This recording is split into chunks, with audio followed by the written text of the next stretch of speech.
To get started adding support for different versions in our documentation, I'm here in GitHub looking at the code repo for the docs.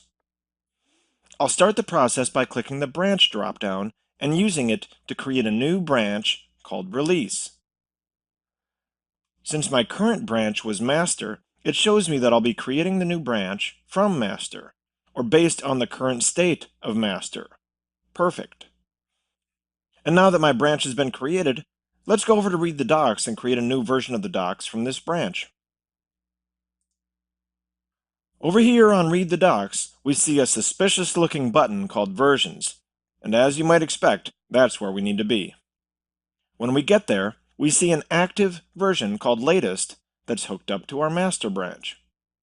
But we also see 3 inactive versions, and one of them is tied to our release branch.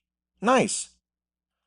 If we click Edit on that, we see that by simply clicking the Active checkbox and saving it, we should be off to the races. And we now have 2 active versions that we're seeing, and we can go back to the overview and see a second version in the list there that still appears a little half-baked.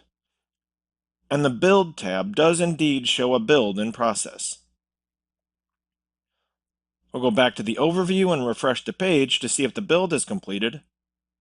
And now we have 2 full versions showing.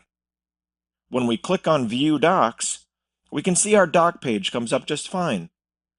But now when we click on the vLatest link, we can indeed see both the latest version and the release version.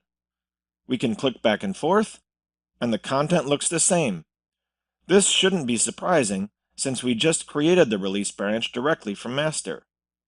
Join me in the next clip, where we'll verify the behavior of our 2 versions by having some changes flow through both branches one at a time.